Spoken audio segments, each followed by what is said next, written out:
السلام عليكم ورحمة الله وبركاته. صباح أو مساء الخير على حسب التوقيت اللي بتشوفوا فيه الفيديو. لو أول مرة تشوفوني ما تنسوش اللايك والاشتراك وكملوا معايا الفيديو للآخر.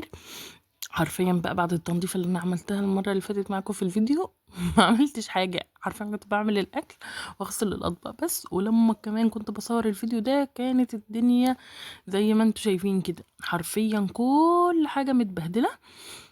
بس قلت بقى نستعين بالله كده ونقوم، لان كمان غرفة الاطفال هي الوحيدة اللي كانت متبهدلة وكانت مليانة تراب وكده، فطبيعي لو في اوضة مش نظيفة بنتحرك منها ونروح للبيت فكل حاجة ترجع تكركب تاني. فقلت بقى الحق البيت قبل ما ارجع للكركبة تاني. وبصراحة النهاردة عملت البيت كله بقى ما عدا غرفة النوم، لان انا حسيت ان الفيديو هيبقى طويل قوي فما رضيتش اعملها. قلت بقى اعملها ان شاء الله معاكم المرة الجاية. هي كده كده لسه منضفاها يعني تنظيفة محترمة، فهحتاج بس ان انا اظبط السرير، حتى مش هغير الملاية غير معاكم ان شاء الله باذن الله الفيديو الجاي. فنبدا كده. والله العظيم حرفيا هو ده كان وضع الشقه. المطبخ كل حاجه بايظه، والبوتاجاز انا حرفيا اللي هما اليومين الفاصل دول عملت فيهم اكل بس، وده كان الحال بتاع البيت. عارفين اللي هو يعني انا كنت بنهار والبيت بينهار معايا. بس قلت مش مشكله، لان انا طبعا لما جيت وعملت الحاجه كلها مره واحده والطريق وكده فكنت مرهقه جدا. فبصراحه قلت مش هدوس على نفسي، لان كده كده التنظيف ما بيخلصش، مش هنكذب على بعض يعني. مهما كنا بننظف ومهما بنروق، ايوه مش هنقعد في مكان مش مترتب ومكان مش نظيف، بس في نفس الوقت مش هندوس على نفسنا، لان انا هدوس على نفسي طب وصحتي اللي بتروح بقى في التنظيف دي هنعمل فيها ايه يعني؟ هنعوضها ازاي؟ فواحده واحده. عادي على فكره، انا ممكن مثلا في يوم اعمل البيت كله انضفه ويبقى لملمه، ما اقدرش اعمله تنظيف عميق مره واحده طبعا اموت فيها. بس عارفين اللي هو مثلا يوم هلملم مثلا الصاله نظيفه همسحها مثلا مسحه خفيفه مش المسحه العميقه بقى. ومثلا اعمل المطبخ والحمام مثلا وغرفه النوم، اقف على غرفه الاطفال زي ما عملت معاكم الفيديو اللي فات. بعد كده برجع مثلا اعمل اوضه الاطفال، فخلاص بقى لملم الصاله علشان الوضع فيها ما يبقاش محتاج تنظيف عميقه، يبقى التنظيفه اللي هي العاديه اللملمه العاديه، والكنس واللي هي مسح السيراميك كده مسحه خفيفه يعني بالموب وكده. ف عارفين بننقذ ما يمكن انقاذه، بحيث ان انا ما اوصلش البيت ان او اوضه مثلا في البيت ان هي محتاجه تنظيف عميقه كل شويه، وفي نفس الوقت ما اقعدش ما اعملش حاجه يعني. بس في نفس الوقت بريح نفسي. مش كل حاجه تنظيف، ومش كل حاجه برضه اعمل اكل، ومش كل حاجه البيت، ومش كل حاجه الاولاد. احنا كستات احنا محتاجين نرتاح، لان حرفيا ده اللي اكتشفته. اي واحده منا تقارن نفسها كده قبل ما تتجوز كانت عاملة ازاي، صحتها كانت عاملة ازاي، وكانت بتروح وبتيجي ومشاوير وبننزل العتبة وبنلف. والله العظيم كنت بروحها شبه يوميا، وبركب ساعتين مواصلات واشتغل 8 ساعات، اركب ساعتين رايح واشتغل 8 ساعات، وبعد كده انزل العتبة واروح ساعتين مواصلات، وعادي جدا ولا كان بيفرق لي. بس الوضع حرفيا اختلف من ساعة الحمل والرضاعة وكده. لا صحتنا بتبقى يعني صحة الستات حرفيا بتروح، ومع كل طفل الموضوع بيتجدد. كل ده بيسحب من اعصابنا، كل ده بيسحب من جسمنا، فما ينفعش نهمل اكلنا وما ينفعش نهمل فيتاميناتنا. لان انا برضو من النوع اللي كنت مقصره قوي في موضوع الفيتامينات، واللي هو ايه يعني عادي بقى، ما انا اصلا انا عادي ماشي هاخدها وانا حامل، لا اصل مش لازم الرضاعه، اصل عادي ده بيقولوا اول 6 شهور في الرضاعه بس. ماشي انا كنت ملتزمه اول 6 شهور، طب ماشي وبعدين بقى الطفل ما شاء الله بيكبر، احتياجاته بتكبر، سحبه من الام بيبقى اكتر، مين بقى اللي هيعوضك عن ده كله؟ طب يا ست فرضا يعني سبت نفسك ولا قدر الله وقعتي تعبتي حصل لك حاجه، مين اللي هيشيلك؟ ومين اللي هيشيل البيت ده؟ ومين اللي هيشيل عيالك؟ ومين اللي هيشيل جوزك؟ ومين هيشيلك انت شخصيا؟ فالموضوع والله العظيم مش رفاهية خالص. موضوع الفيتامينات انا اقسم بالله يعني بكلمكم من قلبي وبقول لكم الكلام اللي انا بقوله لنفسي. الموضوع ما بقاش رفاهية. صحة الستات حرفيا، لا انت كست بيت انت صحتك مهمة جدا زي ما صحة الراجل مهمة، ان هو اللي بيطلع وبيشتغل وبيتعب وبيجيب لكم الفلوس عشان تصرفوا وتعيشوا حياة كريمة. انت كست بقى لا قدر الله ان حصل لك حاجة، مين اللي هيشيل البيت؟ مين اللي هيهتم باطفالك؟ مين اللي هيهتم ببيتك؟ فالرحمة لنفسكم والله العظيم. النظافة حلوة وجميلة وكل حاجة، بس يعني ما شاء الله اي بيت فيه اطفال طبيعي ان هو بيبقى متبهدل، بس ما سيبش الوضع ان هو يبقى كارثي، عشان بصراحة يعني في ستات بتبقى معفنة، يعني بنشوفهم وبندخل عندهم بقى سواء قرايب سواء جيران وكده، لأ، الموضوع مش كده، بس بقى حتة الحسوكة وإن هو كل حاجة لازم تبقى perfect وكل حاجة تبقى في مكانها، الكلام ده يا جدعان والله العظيم وحي خيال. ننضف ونهتم ونعمل ديكورات ونشتري حاجات حلوة في البيت، بس في نفس الوقت ان البيت النظيف زيادة عن اللزوم ده يا جدعان ما فيهوش بني ادمين. يعني البيت اللي هو بيتوسخ ويتنضف ويتعمل، يعني فاهمين، اللي هو يتوسخ ويتنضف شوية كده وشوية كده، نوازن علشان خاطر الموضوع فعلا يعني بيخرج من السيطرة عند ناس كتير قوي، اللي هو لا نضيف سيبي يا ولد سيبي يا بنت. اقسم بالله اقسم بالله ناس اعرفهم عز المعرفة مانعين اطفالهم يمسكوا لعبة، واقسم بالله وفي عمر ايه ما كملوش السنتين الاطفال دي، والله العظيم ما كملوا السنتين، ممنوع بنتها تمسك لعبة من غير هي ما تديها الاذن. لدرجة يا عيني البنت لما خرجنا ورحنا يعني نفسحهم وكده، البنت خايفة تلعب، يعني مودينهم مكان يلعبوا فيه، والله العظيم البنت خايفة تمسك ألعاب من كتر الخوف وعمالة تبص لها. فايه ده يا جدعان؟ ليه؟ عشان الشقة تفضل نظيفة؟ طب ما تغوري الشقة، ما يغوري العفش، ما يبوظ وان شاء الله نجدده ونجيب غيره، ايه المشكلة؟ ننظف ونتبسط بس نسيب الأطفال تلعب ونسيبهم ياخدوا حريتهم. يعني انا في ناس كتير قوي بتعلق عليا، لو انت ازاي سايبة بنتك تبهدل وتلعب وتوسخ لك في الانتريه وتعمل كده؟ عادي يا جدعان، هي فوطه بكلوريكس الوان وبمشيها. لما بحب اعمل له تنظيف جاف بعمل له تنظيف جاف، ايه المشكله؟ لو اضطريت، لو ربنا كرمني مثلا وجبت الجهاز اللي بينظف الانتريه، او اتصلت على شركه جت نظفت لي الانتريه، ايه اللي هيحصل؟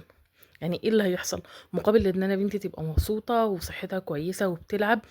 مش عارفة، بس هو يمكن الناس دي عشان ما جربتش مثلا إن اطفالهم او عيالهم يبقوا تعبانين.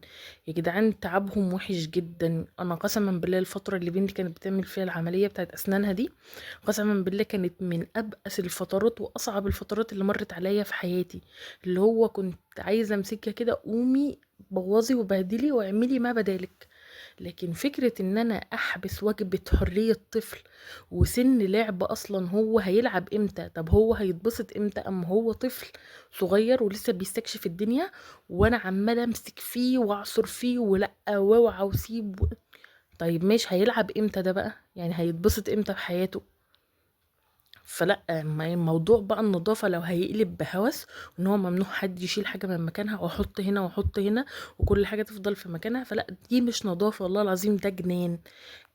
البيوت الطبيعية بتتوسخ وتتنضف. انا علشان كده تعمدت ان انا اوريكم وضع البيت، والله العظيم وكان بيوصل لاوضاع اوحش من كده وعادي جدا، مقابل ان انا لا الحمد لله بنعمل الاساسيات، بناكل وبنشرب وبنستحمى وهدومنا نظيفة وقاعدين، مفيش حاجة مثلا بتلزق، مفيش حاجة مثلا متفعصة ومرمية. الحاجات دي لا مش موجودة. مثلا تراب، حاجات طبيعية، يعني حاجات الطبيعية، بيب بيتبهدل، حد مثلا داخل من بره ممكن الشوز بتاعه يبقى داخل فيه تراب طبيعي، الحاجات اللي احنا مش هنعرف نمنعها. لكن مثلا حاجات ملزقة واكل مدلوق واطباق تحت الكنب وكوبايات وحاجات العفن، يعني كوبايات العفن فيها مكان الشاي وحاجات مركنة، فلا اكيد لا، ده اللي مش طبيعي. والله العظيم انا اتكلمت عن الموضوع ده يمكن علشان مثلا حاسه ان هي مثلا هنا مساحتي اعرف اتكلم براحتي، بس الموضوع فعلا مرهق نفسيا. ايه القرف ده؟ يعني ان انت كست طبيعتك الجمال وطبيعتك النظافة وطبيعتك ان انت بتحبي تبقي قاعدة كده مستكينة ومستريحة ونظيفة، بيتك نظيف، عيالك نضاف، انت كست نظيفة، نظيفة اللي هي الأساسيات عندك. يعني أنا مثلا مش مؤمنة إن هي بفكرة مثلا الظروف، انت مهما كانت ظروفك هتعرفي تجيبي شاور جل، هتعرفي تجيبي شاور جل في اكياس اللي هو ابو جنيه واتنين جنيه ده، هتعرفي تجيبيه. هتعرفي تجيبي حمام كريم برضو، كيس ب5 جنيه مثلا، هتعرفي تجيبيه. هتعرفي تجيبي قلم كحل، هتعرفي تجيبي قلم زبدة كاكاو. الاساسيات تبقى عندك كست، تبقي جميلة. هتعرفي تجيبي مزيل عرق وده اساسي، احنا كمان داخلين على فصل الصيف، في اساسيات نظافه انت مش لازم تصرفي. يعني انا مش فاهمه ليه رابطين مثلا موضوع الجمال كمان بان هو انا لازم اصرف واكلف واعمل واجيب حاجات غاليه ومنتجات غاليه خالص. والله ممكن نوع غسول بشر عادي جدا يا جدعان، صابون الجليسرين برضو عاديه جدا، هتنضف وهتخلي بشرتك شكلها كويس، وتستخدمي صابونة طبية يبقى برضو شكلك احسن وبشرتك مرتاحة. عمرها ما كانت بصرف الفلوس. يعني عمر النظافة وعمر نظافة الست ما كانت بالفلوس وبالإمكانيات. الست نظيفة نظيفة مهما كان إمكانياتها، نظيفة في بيتها، نظيفة في عيالها، نظيفة في نفسها مهما كانت إمكانياتها. وفي ستات والله العظيم بيبقوا يعني أزواجهم معيشينهم في مستوى ما شاء الله، بس هي ست، سوري في اللفظ، هي ست معفنة. هي تموت في العفانة. يعني قسما بالله كانوا بيزقوا صواني الأكل تحت الكنب، والله العظيم.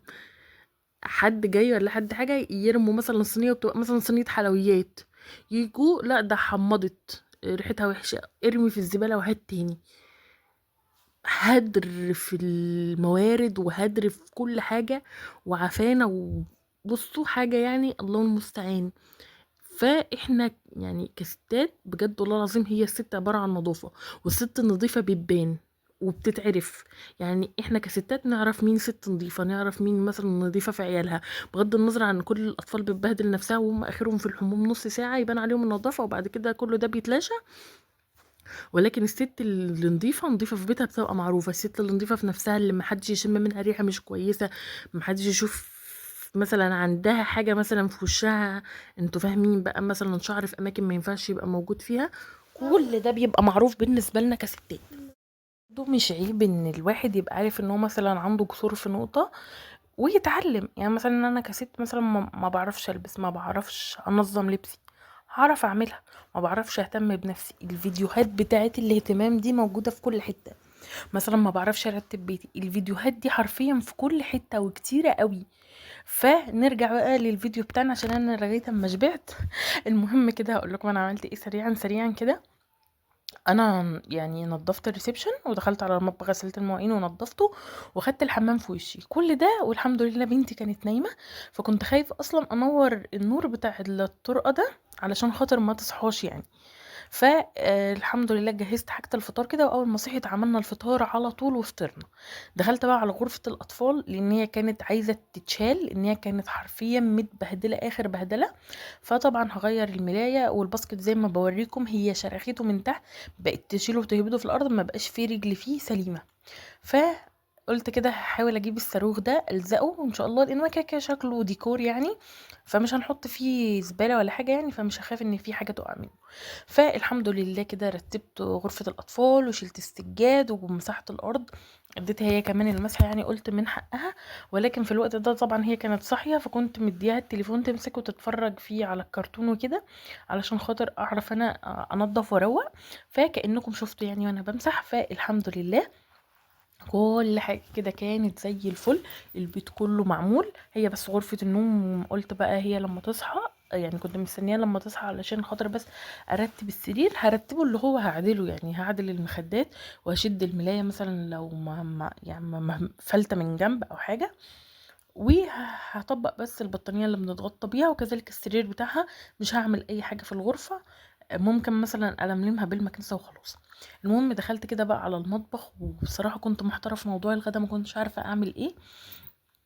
فكان عندي طماطم في الفريزر كده، هي دي حركة انا بعملها لما بكون رايحة عند اهلي. اي طماطم عندي في التلاجة بروح واخداها شايلها في الفريزر سليمة زي ما هي بحالها كده.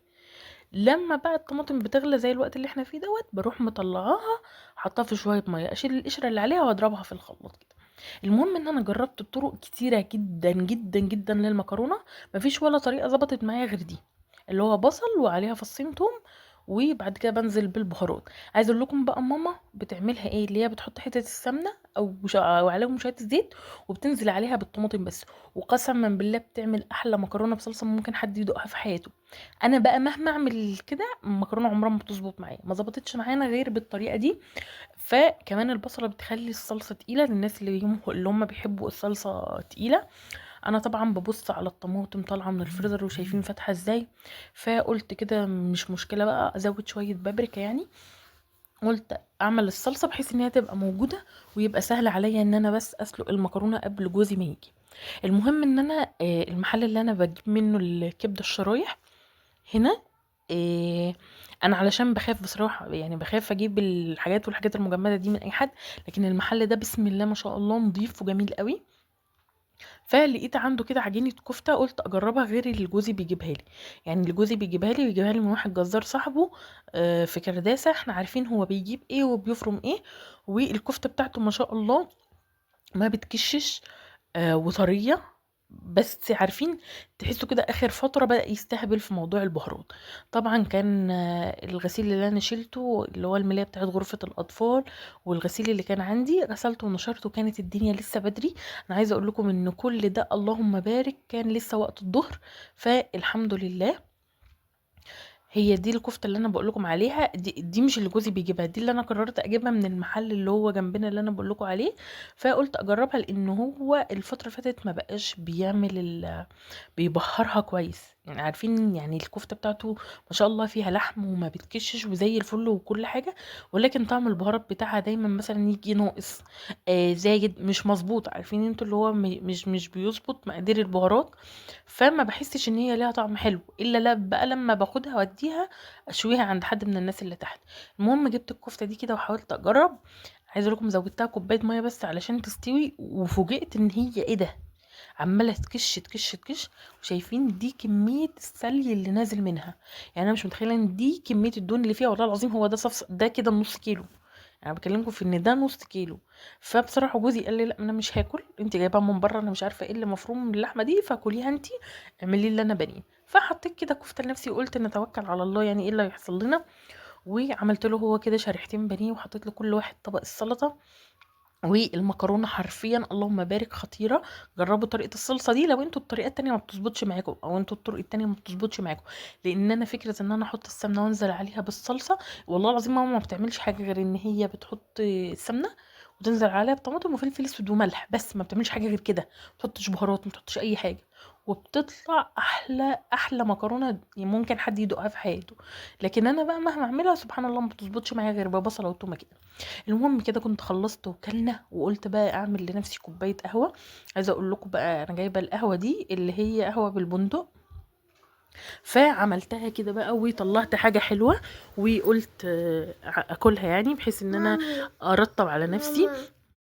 بصراحة الوقت اللي أنا ما بصدق إن أنا بنتي تنام، والله يكون في عون الناس اللي هي أمهات طفلين وتلاتة.